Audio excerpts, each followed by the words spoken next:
Kaya tayo ang kumakatawan ngayon doon sa anak na lalaki, nakikinig sa katuruan ng wisdom coming from God. At sinasabi, anak, kung ikaw ay naggaranti sa utang ng iyong kapitbahay, sumumpa ka para sa pagbabayad ng iba. Kung ikaw ngayon ay natali na sa iyong salita, napako ka sa iyong pangako, na kulong ka na dahil sa pangakong binitawan mo, itong dapat mong gawin, palayain mo ang iyong sarili. Kailangan na ikaw ay makalaya, palayain mo ang iyong sarili, dahil ikaw ngayon ay nasa kamay ng iyong kapwa-tao. Magpakumbaba ka, lumakad ka, at makiusap ka doon sa pinangakuan mo na ikaw ay palayain sa pangako na iyong binitawan. Verse 4, allow no sleep to your eyes, no slumber to your eyelids. Free yourself like a gazelle from the hand of the hunter, like a bird from the snare of the fowler. Sabi, huwag kang matulog, huwag kang magpahinga, huwag kang magtumpik-tumpik, hanggang ikaw ay may binitawang pangako at ikay isang garantor. Napakadelikado ng iyong buhay, maring biglang ikaw magbayad, biglang ikaw maghirap dahil sa kapabayaan ng iba. Kaya makiusap ka, magpakumbaba ka, tularan mo yung gazelle. Yung mga gazelle po kasi nahuli nyo na yan, nakulong na, nahagisan na ng lambat, hawak-hawak na namang humuhuli, talagang nagpupumiglas siya at gagamitin niya ang kanyang lahat ng lakas para makatakbo. Lulundag siya at tatakbo, tatakas, iiwas doon sa gustong humuli sa kanya. Gayahin mo daw ang mga ibon na nahuli na at nasa lakab na at nandun na sa mga lambat ng kalaban, pilit pa rin nakakawala. Ito daw ang dapat gawin ng isang tao na naging garantor ng utang ng iba. So the gazelle is actually one of the many graceful antelopes and it is priced meat. Talagang maganda ang karne nito at masarap kainin at dahil doon, gusto silang hulihin ang lahat. But gazelles are swift runners.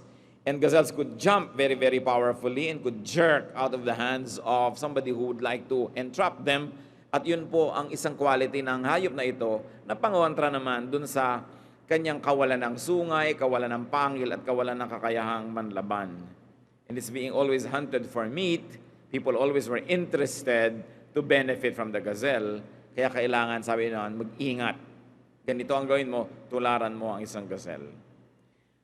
When we read the Bible, there are many various meanings and there are many layers of reading. So let's read lesson 1, the most basic teaching that we can see from Proverbs.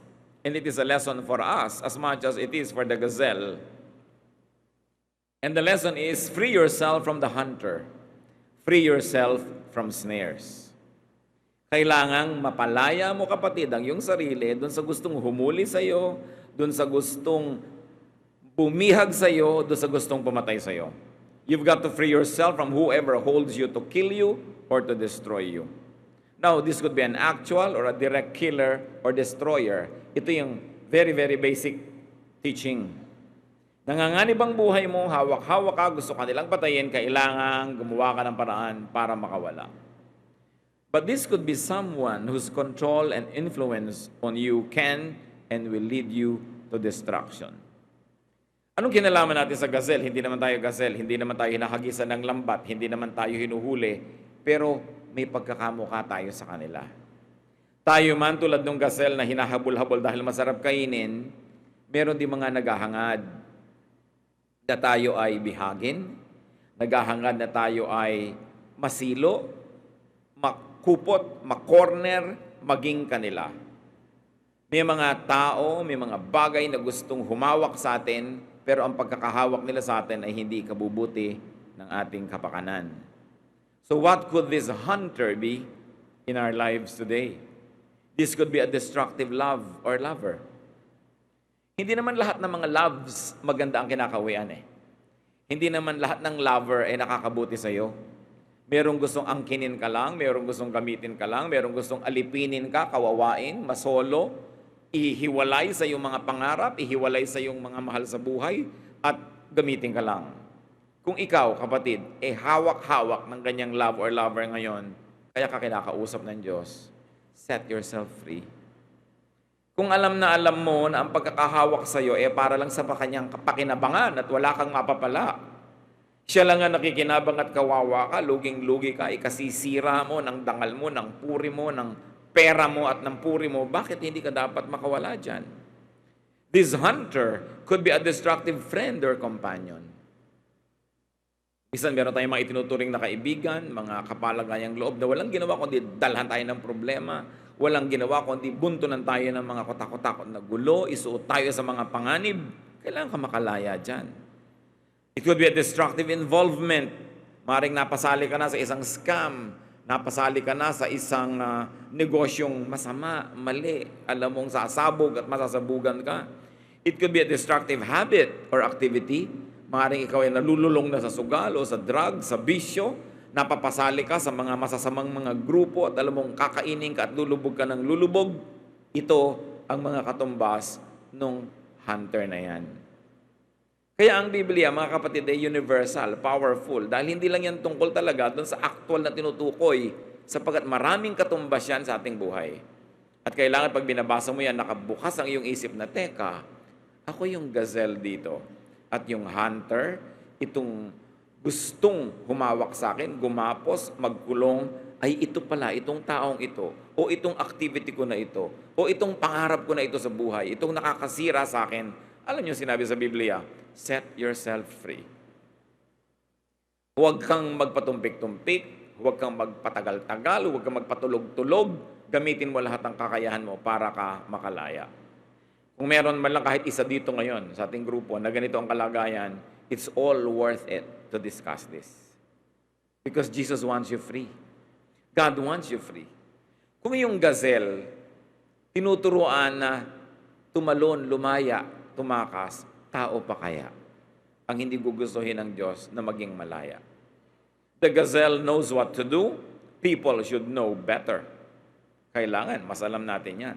Proverbs 1:10, my son, if sinners entice you, do not give in to them. May nang aakit sa'yo, nagyayaya, humihila, alam na alam mong mali, may kapahamakan na naghihintay sa bandaron, huwag kang paakit. Sinasabi dyan. 1 Corinthians 15:33, do not be misled. Bad company corrupts good character.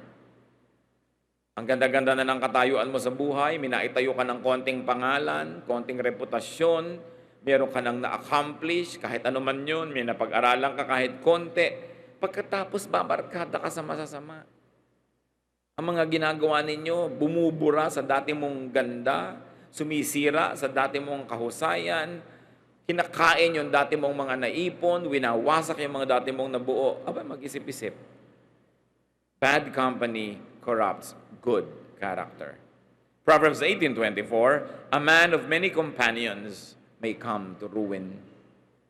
Pag sobrang kang daming barkada, sobrang daming kaibigan, sobrang daming tao sa mundo mo, nakakalito na mag-isip-isip kung ano ang nagiging dulot sa iyo ng bawat isa dyan. At posible na merong mga papasok dyan, sila yung sisira sa iyo. Kailangan mag-ingat. Nawa, doon pa lang sa lesson 1, sulit na ang pakikinig natin. Na naalala na natin, oo nga pala, parang nalilibang ako. Bakit ako pumapayag na hawak-hawak, kontrol-kontrol, at nakukulong na ako nitong ganitong sitwasyon sa aking buhay? Pero meron pang lesson 2, which is really the primary teaching. Ito talaga yung tunay na turo ng original verse sa kanyang mga original hearers. Free yourself from the responsibility of a guarantor. Paulit-ulit yan, mga kapatid. Lagi ko inuulit yan, kasi lagi naman may bago nakikinig, hindi niya alam. Tinuturo pala sa Biblia, huwag kang magagaranti ng utang ng may utang. Sabi sa Proverbs 6:1, my son, if you have put up security for your neighbor, if you have struck your hands in pledge for another. Kung ikay nangako para sa utang ng iba, pumirma ka na garantor sa utang ng iba. No? Sabi, undo your commitment. But undo your commitment honorably. Take back your word. Take back your guarantee while there is time, while there is still goodwill. Habang hindi pa tumatakbo yung nangutang, hindi pa nagkakasira yung nangutang sa kanyang pinagkautangan, bumalik ka na doon sa nagpautang at sabihin mo, alam mo, ayoko nang mag-guarantee. Mag-usap na tayo habang maganda pa, Kasi pag tumakbo na yung may utang, hindi ka napapayagang makawala nung nagpautang. Kaya nga may garantor eh. Pag nakatakbo yung nangutang, ikaw ang hawak-hawak niya. Ikaw yung gazelle. Nakatali ka, nakakulong, nakalambat ka. Wala kang magagawa, pumirma ka eh. Marami na po akong alam na ganyan, mga pamilya na pati mga lupa at bahay nila na ibenta, pambayad sa utang ng iba na ginarantor at ginaranti nung isa sa kanila, lalo na nung magulang. Magkakagalit ngayon kayo nung kaibigan mo na ayaw magbayad. Magkakagalit din lang pa kayo, di agahan mo na bago ka pa mag-garantor. Halimbawa, gusto niya mag-guarantee ka, ayaw mo, nagalit siya sa'yo, hindi magalit na siya ngayon. Kaysa later on, na nag-guarantee ka na itakbo na niya yung utang, ikaw yung nagbayad, tsaka ka ngayon magagalit. Magkakagalit din naman kayo di agahan mo na. At kung magagalit siya sa'yo dahil ayaw mo mag-guarantee, hindi siya tunay na kaibigan. At saka sabihin mo, sabi ng Proverbs 6:1, sabi ng Word of God, hindi daw ako dapat mag-guarantee. Ngayon, kayo mga nag-guarantee na, ninenervyos kayo ngayon, paano yan, nag-guarantee na ako. Kaya nga pinag-uusapan natin, mga kapatid. Sabi, huwag kayong magpatumpik-tumpik, bawiin nyo yan. Habang maaga pa, habang hindi pa sumasabog yan at hindi pa lumalaki yung gulo. Well, you will take back your word, but you've got to do it honorably. Kaya ang sabi ito sa Bible, makiusap ka. Gawin mo ang magagawa mo para makalaya ka dyan sa pagiging garantor. Ngayon, ang tanong ng iba, laging itinatanong, paano po yan, Christian tayo, di ba dapat tayo matulungin? O sige, mag-guarantee ka. Pero kapatid, pag nag-guarantee ka, dun pa lang sa oras ng pag-guarantee mo, tanggapin mo na yung posibilidad na ikaw talaga magbabayad. Natatakbo yung nangutang, ikaw ang mapapahamak, at yakapin mo yung kapahamakan na yon, maaga pa lang. Kasi kung hindi ka willing na yakapin yon ngayon, paano mo yayakapin later? So hindi ko kayo pinipigil mag-guarantee. Pero tanggapin ninyo na pwedeng kayo talaga magbayad niyan. Ngayon, kung ayaw nyo nun, ba't kayo nag-guarantee? Yun ang ibig sabihin ng garantor. Pag hindi nagbayad yun, ikaw ang magbayad. Kailangan linawin. And a guarantor falls into his neighbor's hands, according to Proverbs. A guarantor falls into the hands of a hunter, into the snares of a fowler. May konteksto yan, mga kapatid. Kasi nung araw, at ngayon din naman, up to a point, totoo pa rin yan. Yung mga mahilig magpautang, talagang sobrang tumubo. Mga usurers. So, pag nagpautang ako kay A, guarantor si B may mga ibibigay sa akin niya na prenda. Halimbawa, alahas, papeles, o kaya kung ano man yun, property niya. Talagang gustong-gusto kong hindi makabayad si A. Dahil maiilit ko yung property ni B. Kaya ang sinabi, doon sa nagpapautang, yan yung hunter, talagang nag-aantay yan ng ganung sitwasyon. Ikatutuwa niya yon dahil higit lalong lalaki ang kanyang tubo. Kaya sabi, kailangang makawala ka sa ganung uri ng transaction. It must be clear to you that you must get out of that situation. So yun po, ang pangalawang teaching. Meron pa. Yan ang kagandahan ng salita ng Diyos Hanggang handa ka matuto, may handang ituturo sa iyo. And let's go to lesson 3, the extended teaching. Of course, the extended teaching here is do not needlessly guarantee or commit yourself to someone else's performance because it is beyond your control. Kailangan na hindi ka sumasabit dyan. Maraming mga nag-guarantee, sila tuloy yung napapalagay sa gulo. Halimbawa, person A, employer. Person B, prospective employee. Ikaw ngayon ang nag-guarantee kay A, magaling na tao ito. Tanggapin ninyo. Meron kang letter of recommendation. Sinabi mo rin naman kay nag-a-apply, magaling na employer yon, kilala ko yon. O pinagtagpo mo sila, tinanggap siya, nagkaroon sila ngayon ng transaction. Mamaya, pag may problema si A kay B, ikaw ang sisisihin. Pag may problema si B kay A, ikaw pa rin ang sisisihin. Sa kagandahang loob mo, ikaw ang naipit sa nag-uumpugang bato. Ngayon, sasabihin mo na naman, maka-Diyos po ako, gusto kong tumulong. Sige. Pero pagtulong mo pa lang, handa ka nang maipit sa nag-uumpugang bato. Kailangan ready ka doon. If you are not ready for it, then even don't do it to begin with. Dahil mangyayari at mangyayari. Ganyan din yung ipinakilala mo, yung guwapo mong pinsan, kaya maganda mong kamag-anak, sa kabilang side, sa father side, sa mother side, nag-ibigan, nagkagulo later on, ikaw na naman na may kasalanan. Nasisisi ka pag laki ka namamagitan. Kaya alam niyo yung mga mahilig mamagitan, yung mahilig mag-bridge, mahilig dyan na sumali sa gitna, lagi silang nasusuong sa gulo. Kasi hindi ka naman pwede hindi madadamay sa ganyang mga uri ng gulo. At marami pa po mga application itong gazelle story na ito, mga kapatid. The important thing so far is to free yourself from very clear and present danger. Ano ngayon ang very clear and present danger sa inyong buhay? Get out of it. Free yourself from possible danger. Kahit posible palang mangyari, pag posible, ibig sabihin, hindi imposible. Pwedeng mangyari. So palayain mo na agad ang iyong sarili. Free yourself from commitments, from relationships, from situations that threaten your life, your well-being, and your future. Madali namang makita yan kung saan pumupunta ang direksyon ng inyong usapan, saan pumupunta ang isang relasyon, saan pumupunta ang isang transaction. Yung iba, napapasubo dahil ayaw nila malugi. Sabi nila, nag-invest na ako dito, nag-start na ako, kailangan makabawi muna ako. Sa kagustuhang makabawi, kaya lalong nalulugi. Kung nagising kayo sa katotohanan na this is not going to be a winning situation, then don't aspire to regain what you've already initially lost. But stop losing. That will become your gain. Tama na, matigil na lang yung kalugihan mo, matigil na lang yung pagsali mo dyan. Nakakahalata ka, scam yata yung sinalihan mo, tumigil ka na. So, marami na ako na ibigay, gusto mo dagdagan pa. Para lang makabawi ka pa ng makabawi. Tama na, nagising ka na. Tama na yun, salamat, nagising ka na. Hindi na madadagdagan yung kalugihan mo. What hunter or snare could be holding you now? I hope none of us is like a gazelle right now, na hawak-hawak kayo, controlled kayo. If this is your situation, we have read the Bible. Do a gazelle, set yourself free. What hunter or snare is trying to get hold of you? Sinusubukan pa lang, papunta pa lang doon. Do a gazelle, run away, stay away from danger. Be discerning. Hindi lahat ng lumalapit sa atin na maamo ay maamo nga. Hindi lahat ng mukhang mabait ay mabait nga.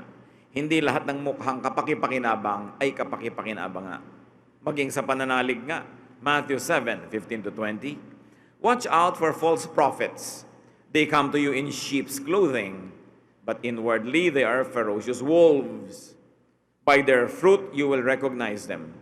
Do people pick grapes from thorn bushes or figs from thistles?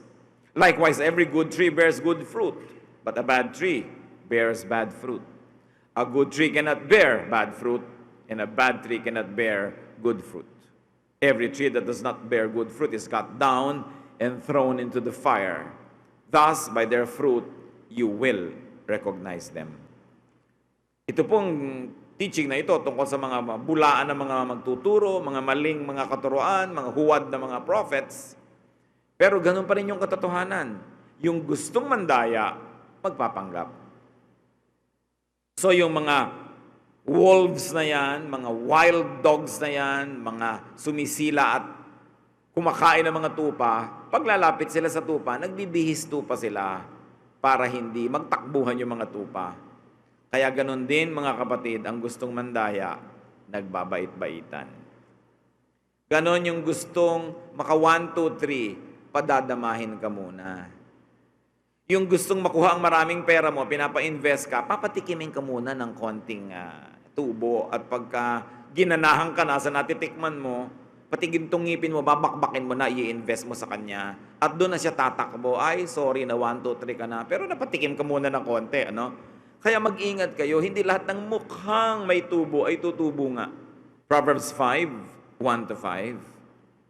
My son, pay attention to my wisdom. Listen well to my words of insight, that you may maintain discretion and your lips may preserve knowledge. For the lips of an adulteress drip honey, and her speech is smoother than oil.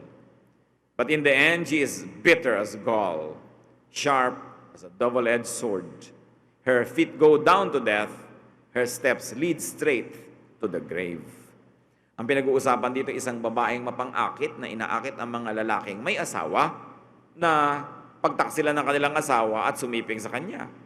Sabi, mag-ingat ka, anak, sa mga babaeng matatamis magsalita, masarap mangusap, mabango, maganda ang itsura. Sabi nga ni Balagtas, ang paglililoy nasa kagandahan. Mas madali siyempreng makaakit yung masarap magsalita, yung maganda, yung mabango. Kaya sabi, anak, mag-ingat ka. Of course, another extended reading of that, yung mga mahilig mag-scam, mag 1, 2, 3, masarap din magsalita. Masarap din magpatikim ng mga kung ano-anong mga kikitain mo. Pinapalaki ang iyong mga pangarap.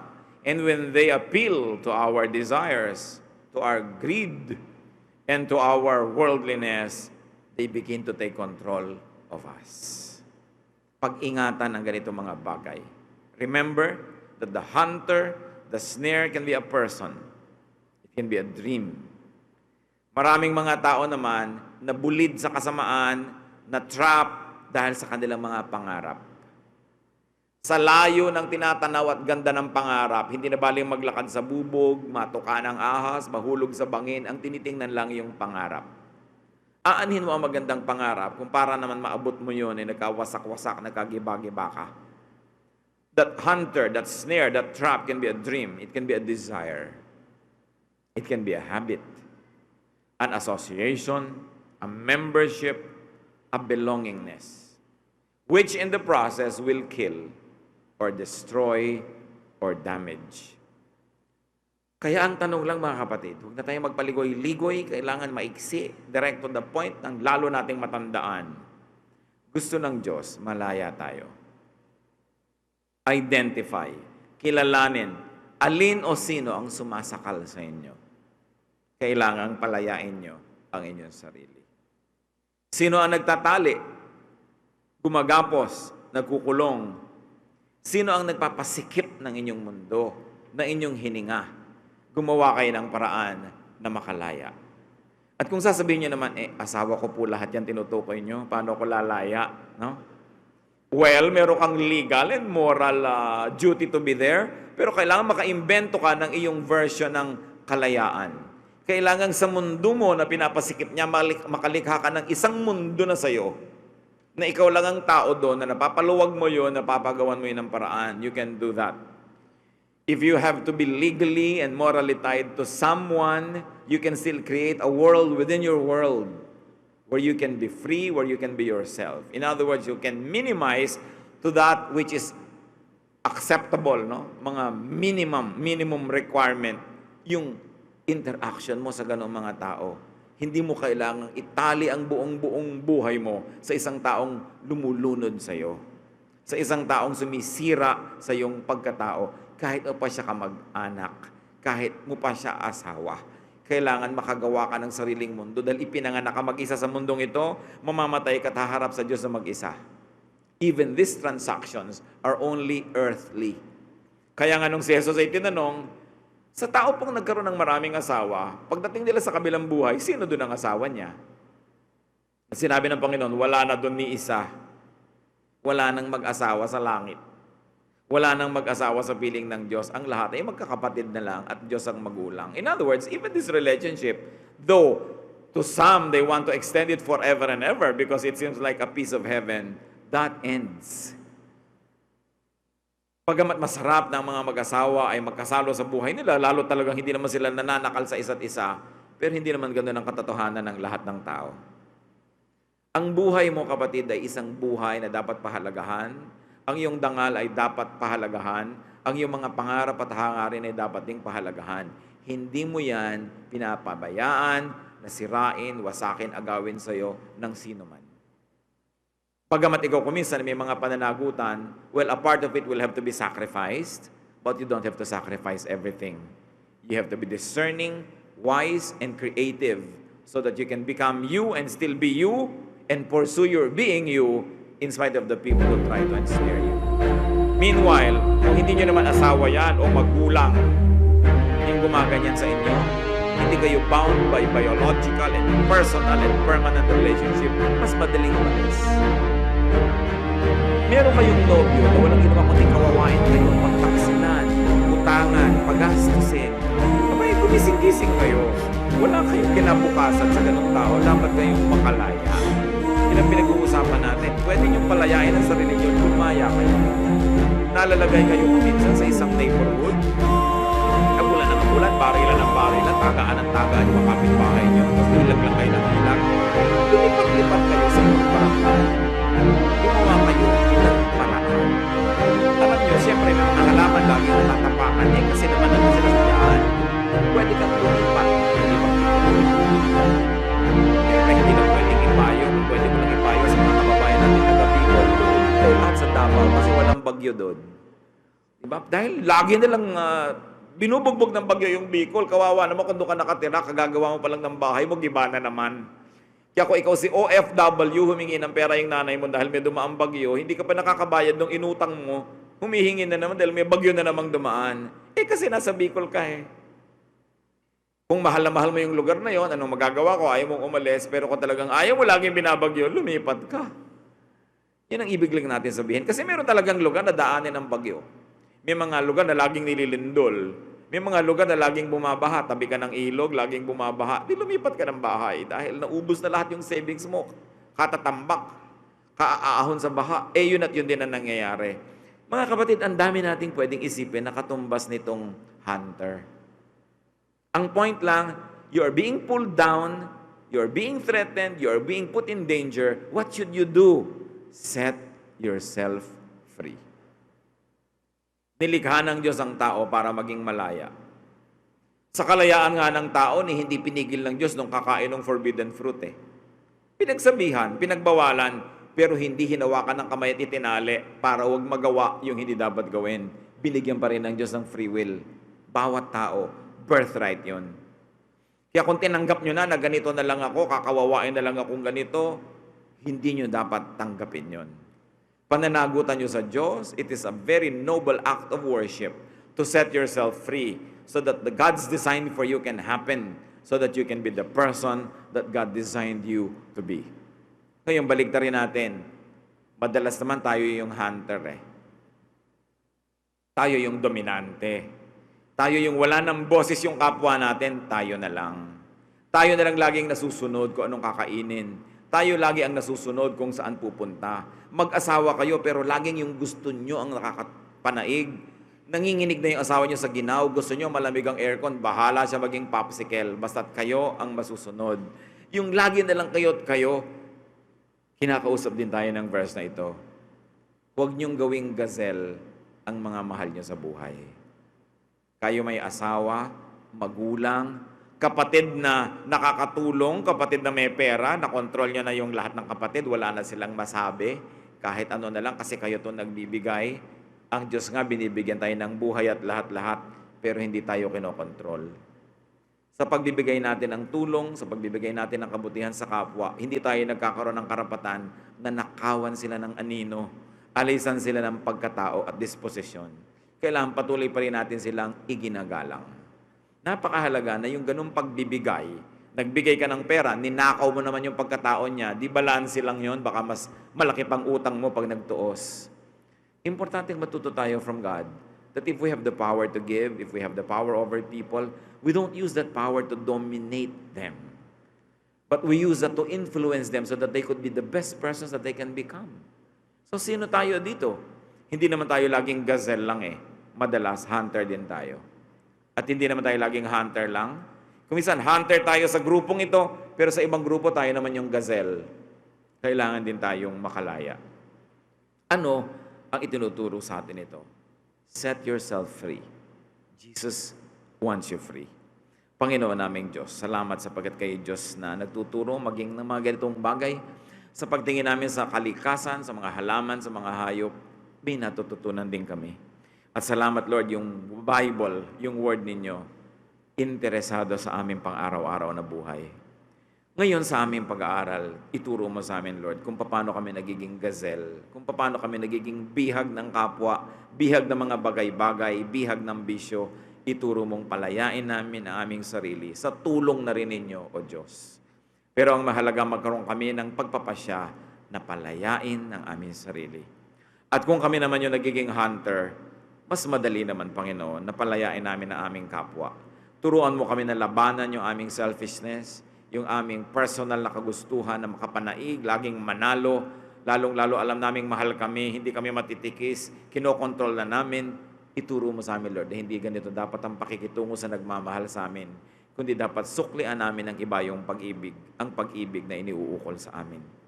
Magbulay-bulay tayo mga kapatid, huwag tayong magmadali, spend some time. Ano ang leksyon na iniiwan sa atin ng Panginoon? Una, doon sa unang leksyon, meron ba talagang nagbibigay sa inyo ng grave danger and threat? Run away. Set yourself free. At doon sa pangalawang leksyon, tayo ba'y nagiging mga guarantors? Set yourself free and don't guarantee anymore in the future unless you're ready to really pay and not feel bad. At ano pa yung mga humahawak sa atin sa buhay? Habits, fears, nakokontrol tayo niyan. Set yourself free. In some moment of silence, let's bow before the Lord. Ponder this and go home blessed because of our determination to be free, and God will empower.